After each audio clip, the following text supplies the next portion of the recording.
awesome. All right, welcome to the show. I'm your host, Mark. This is the inaugural podcast, No Pressure. Oh man, I'm stuck. This is where we share experience, strength, and hope, roundtable discussions on recovery. We hit the real deal right here. So please welcome my guest George to the show. Hey.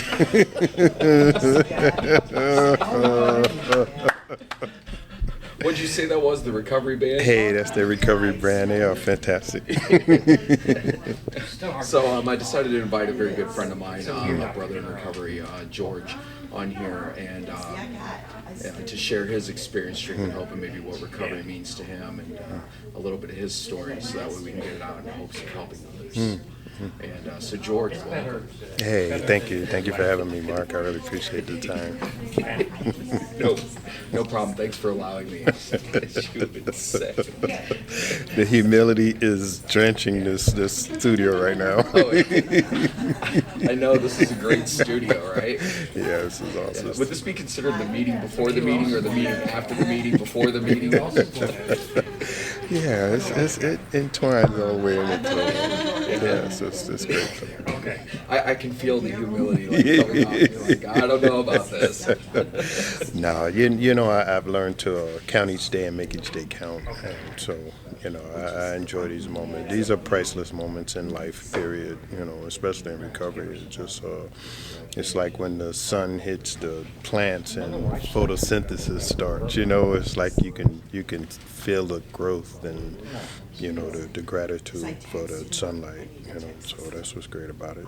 That's absolutely wonderful. You know, when I first met you, I was like, what is this guy doing? And what is with all this inner peace? Like, I've been trying to get inner peace now for 60 days, right? And I just can't get it. What is he doing?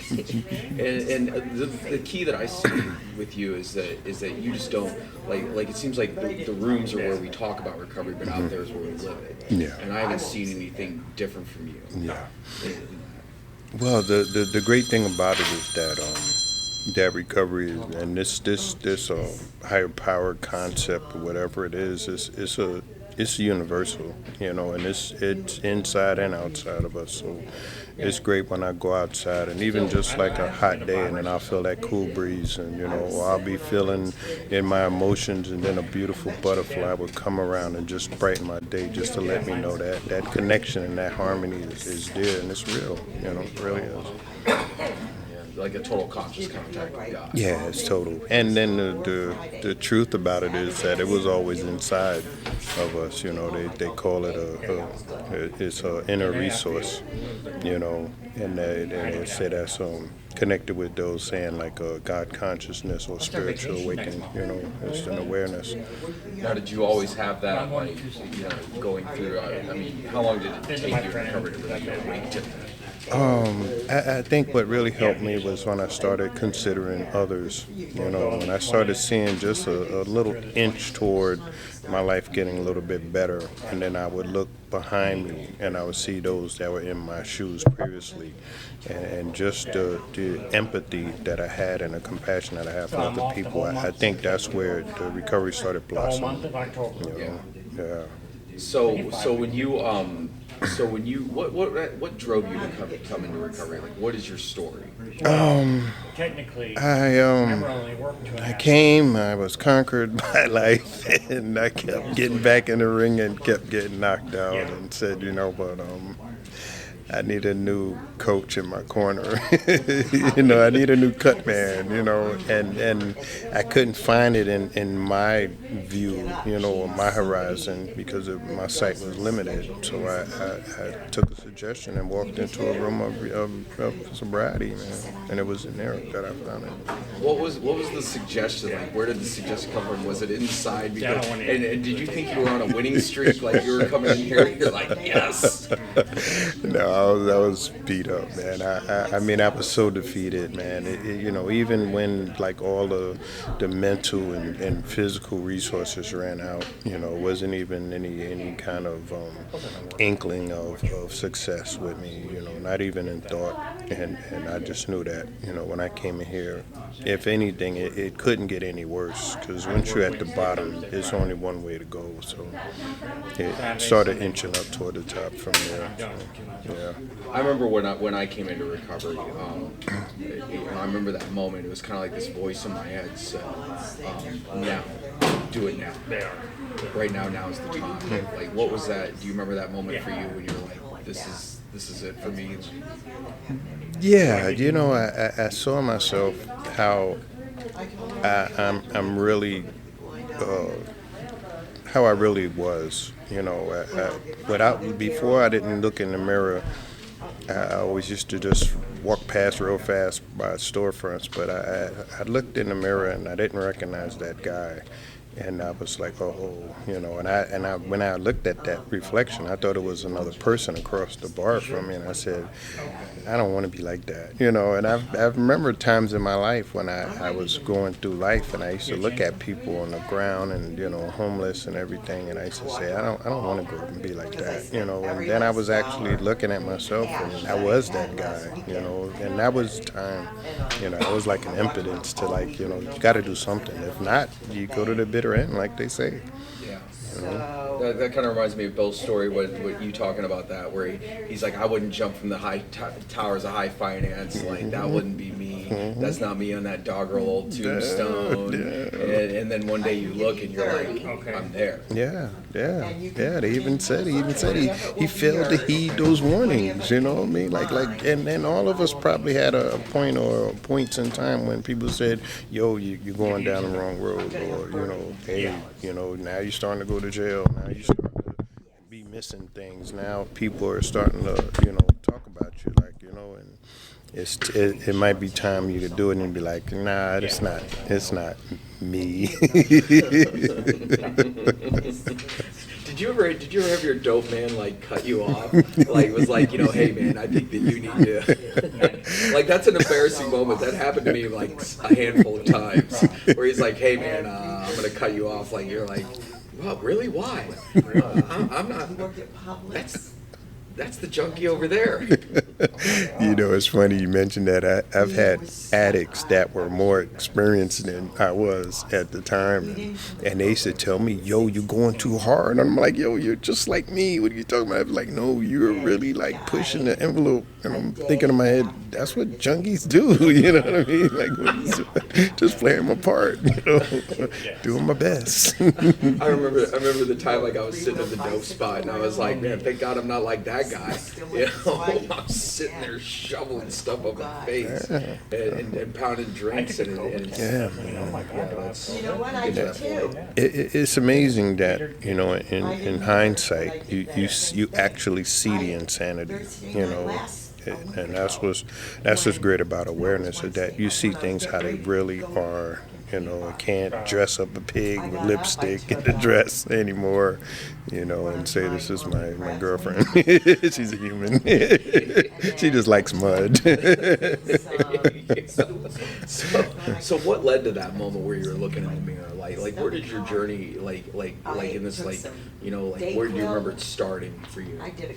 It might have started with my first drink. It might have awakened that beast, just nudged it, and then I started having all the other symptoms like cockiness,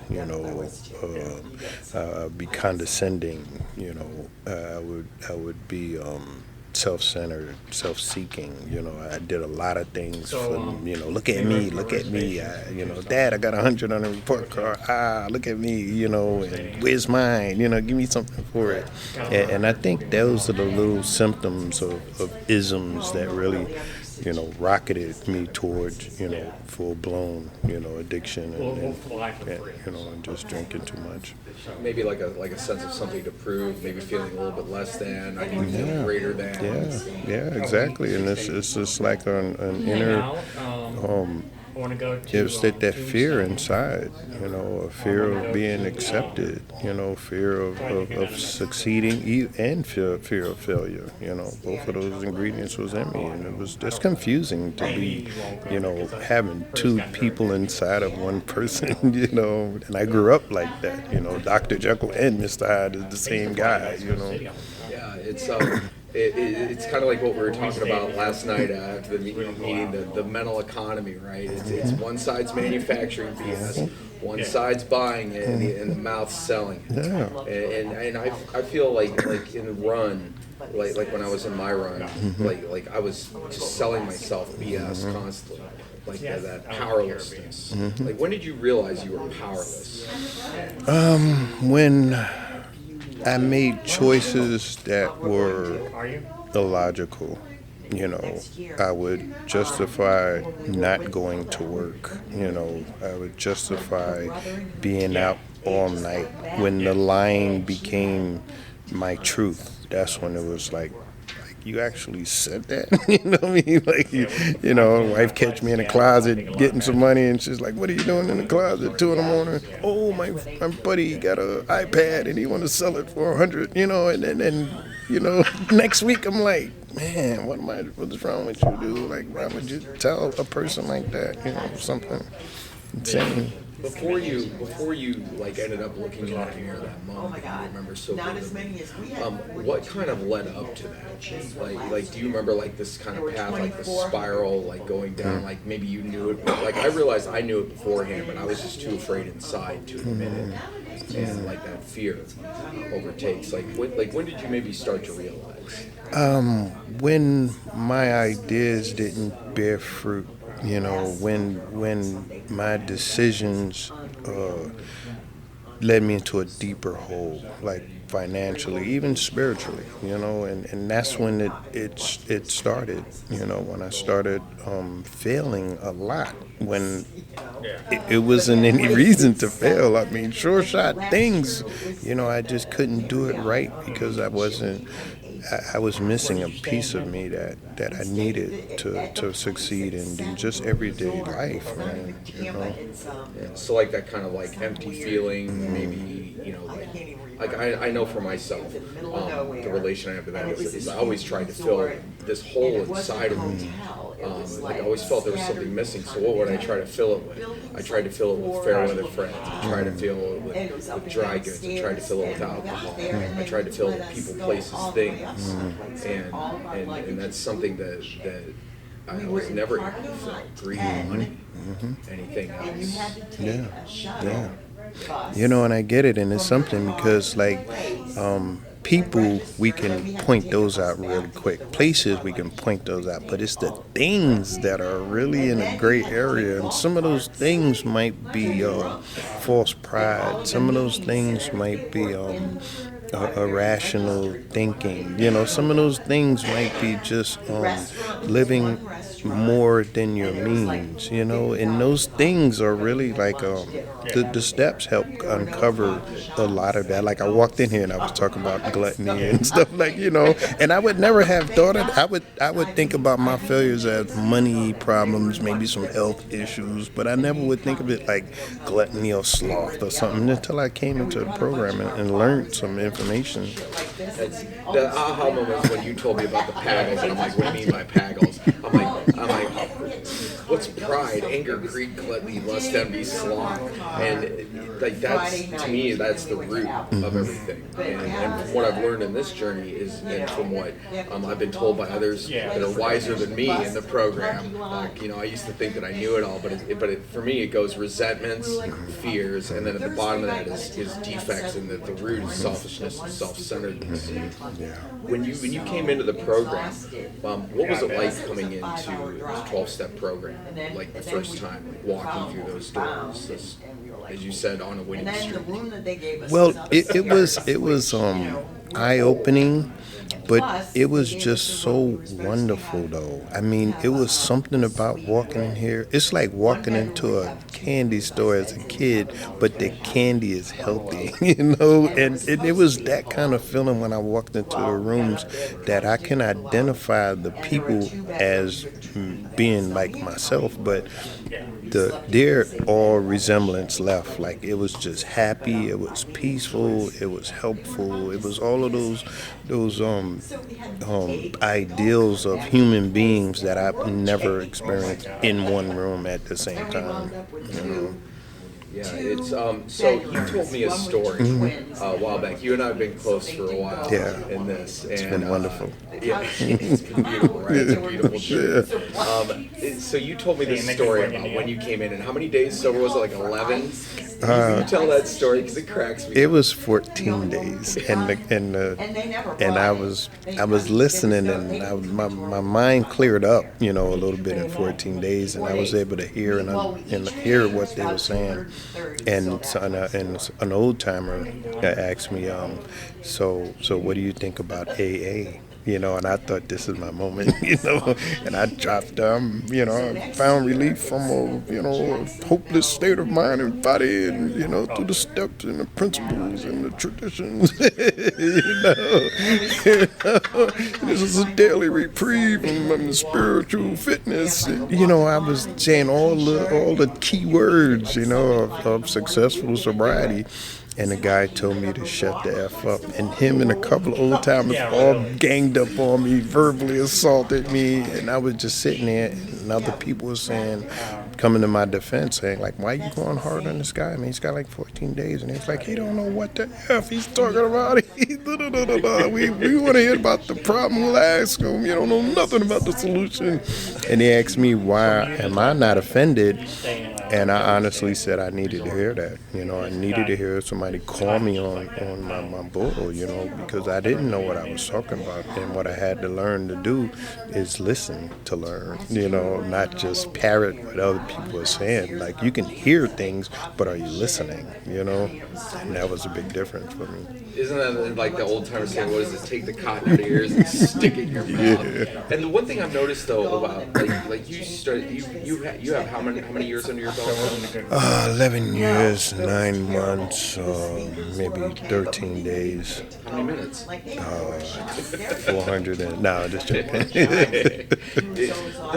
One thing I've noticed that, like, I love the old timers in this program, the guys that have been doing it, that have quality of time. I noticed that some of them aren't afraid to not co-sign somebody's BS, but they come from a place of love. And to me, that's, I've had those instances too. Sure, like, what did that do to your ego when they told you that? Oh, it just busted it. They threw it on the floor and stepped on it and kicked it around like a soccer ball, and that was the best thing for me, because it was what I needed. It wasn't what I wanted, So that I loved them even more for them doing that, Yeah, that's now those same old timers that got on you about that, like, wanted to know whatever they were saying to you, shut the F up. I spilled more alcohol than you drank. Then there was a second part to that story, I believe, right? Yeah, they asked me a few days later to chair a meeting, but the guy, the main antagonist, he came to me and he said that listen, man, I really want you to come here and listen, and learn to listen and listen to learn. And this is a daily program, and it's a program of growth.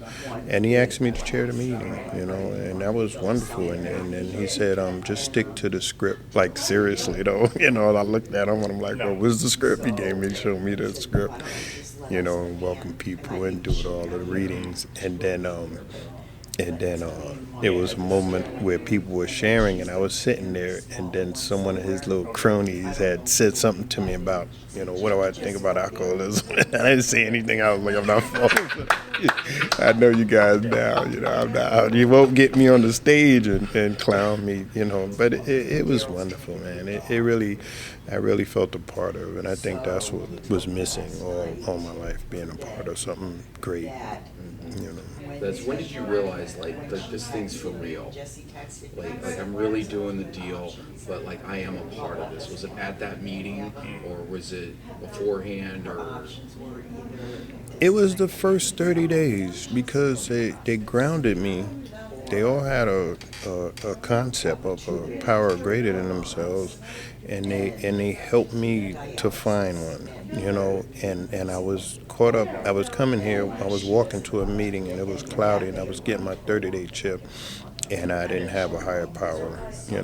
And so I remember someone saying to me, if you don't use mine, and so I just put it out there in the universe that I'm sincerely trying this program. But if it rains, I'll go back to my misery 30 days away.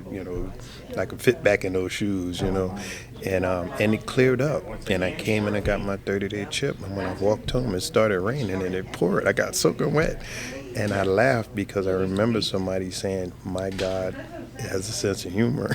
And I said, well, mine do too, So, I really started seeing the elements of the program at work in my life. And that's when I was convinced I was in the right place. Yeah, one thing that I believe that you taught me being a brother in recovery, and that's we turned to other alcoholics for help in this, like a hand to steady me, is that you taught me that God's always kind of on time. God has a sense of humor, and we're kind of right where God wants us to be in this journey. How long after you came in did you start taking the steps? I have to be honest. The first year, I did not. And I paid for that suggestion dearly because my misery was refunded, my attitude wasn't adjusted, and I was just disgruntled, man. I still was lost, even though I just did step one right. So I just got quantity, and I didn't get quality in recovery until I got a sponsor the previous year, and then I just went head on in, and I just was like, give it all to me like a buffet. Well, then let's go ahead and transition to this subject. Like I've heard the hey, stick with the winners. That's the people not drinking. But also somebody in the program told me, don't just stick with the guys with time. Stick with the guys with quality of time. The guys that are actually living this and doing this, because it had been said like I've got neckties longer than your sobriety. But how's the fabric? What's the quality of the fabric? When did you realize that sounds like there's a difference between being sober and being in recovery.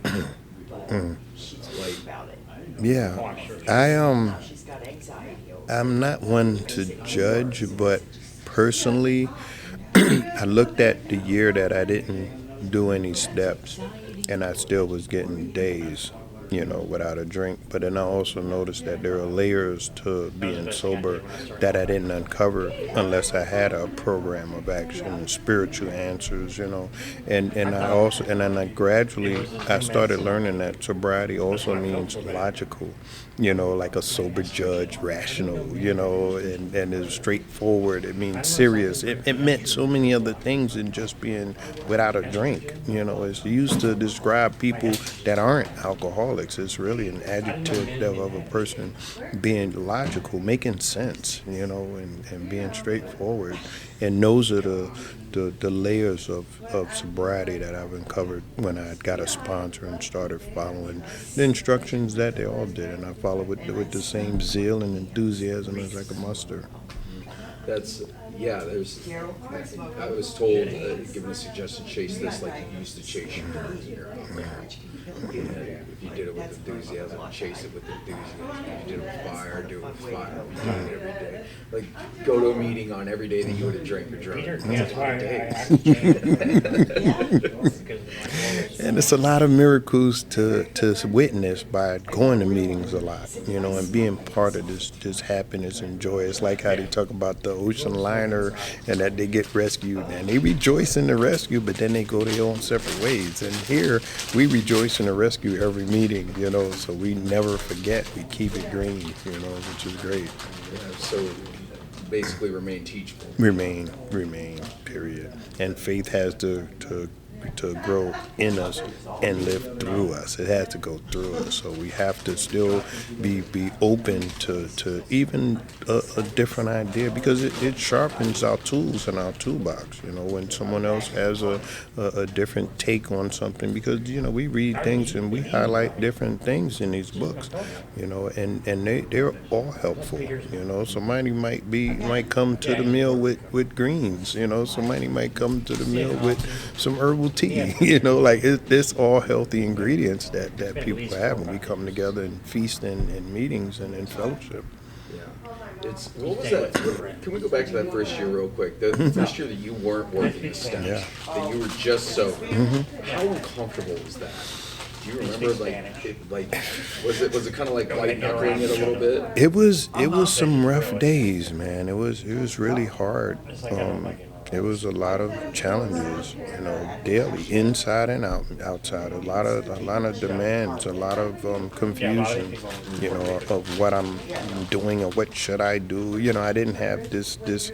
I wasn't part of this directional map of sobriety and recovery where it would say, sit quietly when in doubt, pause, relax, take it easy. I didn't have that. I had one or two slogans, but I didn't utilize let go and let God. Easy does it. I didn't utilize that because I didn't have that layer of recovery that the steps helped to give me. When did you feel that you hit recovery? Do you remember a moment when you're like, I'm officially in recovery, things are getting better, and kind of like the clouds are parting a little bit? It was definitely in my second year, and someone suggested that I do some service work, just to keep utilizing this information that I've been given. And I went and did service work, and from that moment on, I was rocketed, man. I had a different outlook on life. I was in harmony with the entire universe, and I felt that, and I knew that my feet are where they're supposed to be at, because I'm following this map, this path, and all the landmines are highlighted because the steps are working in me and through me now, and I'm just not working the steps. The steps are working through me. Kind of like living. Exactly. So what was when you took the steps, what did you find was your favorite step? Do you have one? I mean, I know you love recovery. Yeah. I know that you love this life. But I don't think Elizabeth would be back. My passion, She was really depressed. not putting any damper on any steps, but mine was 12. 12 is incredible because I start reminiscing with Bill Wilson and the feverish aggression that he had to find somebody and share his story. Even the third treatment, he asked the doctor, can he share his story to the other patients, and they relented, but they said, okay, go ahead. And then Bob, when they met the Bill Dobson in the hospital, Bob had 14 days, and they knew that it was imperative that they practice this and go out there and help somebody else with, and in turn, like that, and just 12 really gets me to have empathy toward people. I understand, rush hour maniacs and traffic, they're going through some things. That's their answer. Just like mine was alcohol. Their answer is aggression, And 12 really connected me, even with stray dogs like me now. It's just like, I used to kick them, but they love me and I love them. I really get that now, practicing this. Yeah, so practicing it and living it. Yeah, it's beautiful. Every breath is important now, Making the days count. Yeah. So it was, even after all this time, when you walked in, we were sitting there laughing and talking about gluttony and stuff. Obviously, we're human. Yeah. We're not perfect. We're not saints. Yeah. And what do you find yourself even 11 years in? What are some of the things that you notice in yourself? I'm sure they change, but I could really work on this. Well, the main thing is that I try not to beat myself up, but I try to put things in a proper perspective. Like it's okay to have some pride and be, proud of some accomplishment that I've made.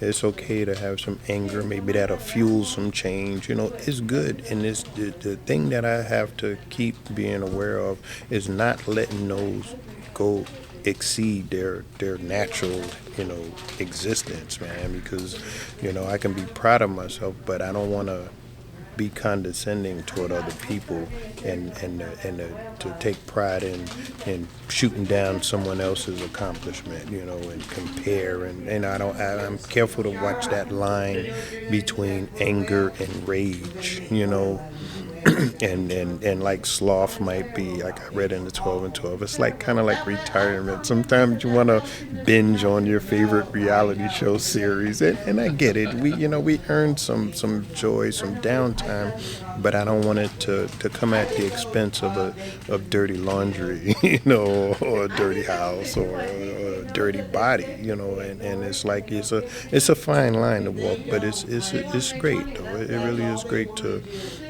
try to do the right thing, and at the same time try to enjoy life too. It's when you start when you work with others, you've been a sponsor now for a while, Yeah. and help other guys through the program. Is there ever a time, like especially when you first started working with guys, you're like, man, when are the lights gonna come on?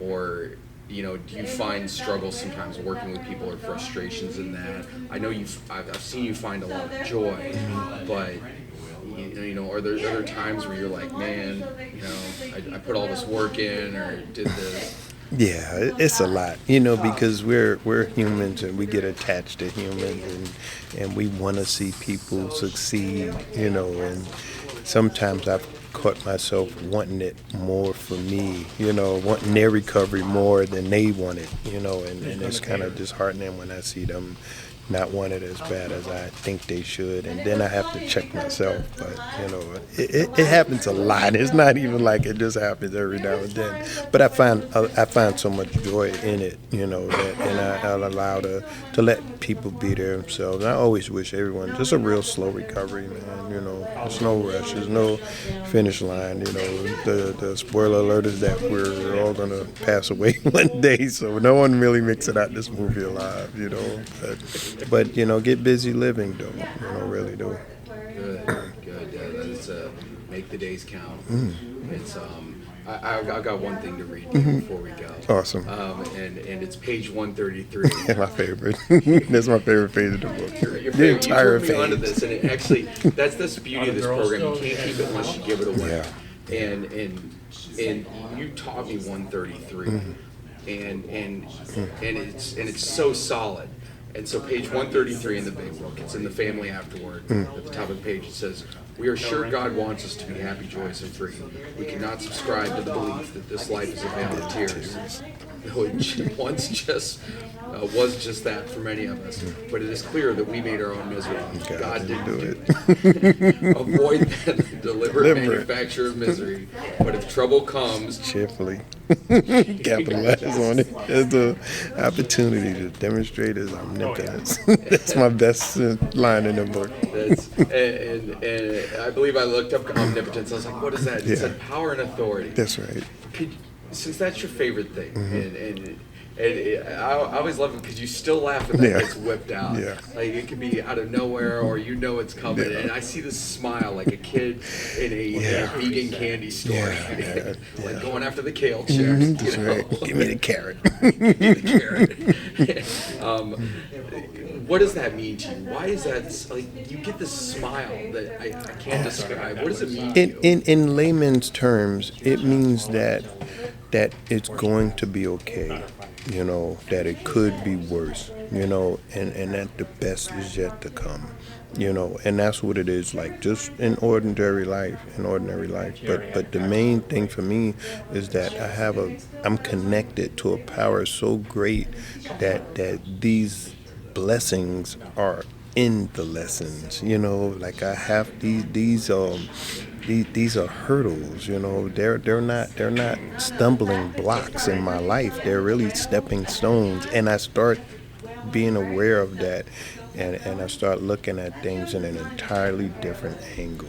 And that's when I see that at work. Like, I'll get fired from a job in sobriety, and I will rejoice because I'm saying, thank God, God got me out of here. I know it's something better, and that faith gets so strengthened by this awareness of this power that's in a resource that's actually growing and lives in me and demonstrates miracles constantly. That's great. That's wonderful. When you live by this 133, what do you notice happens to your inner peace, your joy, your just overall being? I look at life as a beautiful place. I look at the world as an incredible garden. I see people and I see the potential of greatness in all of us, man, and it's all because of a concept of a loving God. It doesn't matter what you believe it is, even if it's nothing. It's still love is the main ingredient, and I think every man, woman, and child's belief, I think, is love. That's beautiful. You have a beautiful spirit, George. And as somebody once said to me, I feel pure. I feel like innocent. I don't know. But look, this program really, it's for the newcomers, so they may find the fellowship that they seek. The newcomer is the most important person when they walk in the room. The newcomer is the most important person. You don't feel good.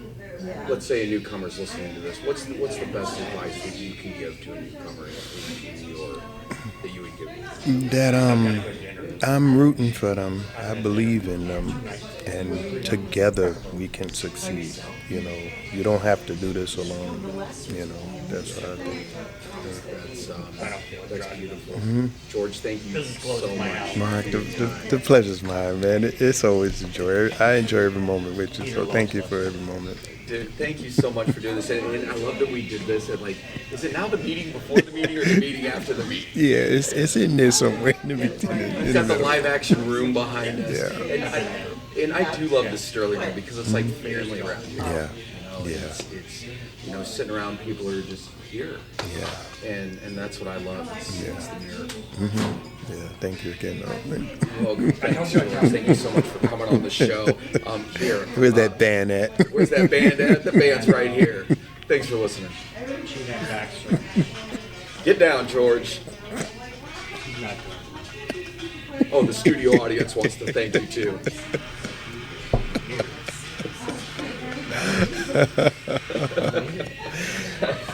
That's amazing.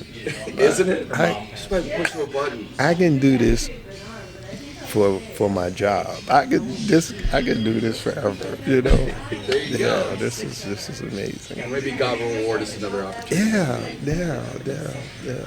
All right. Take care, everyone. Thank you. Yes.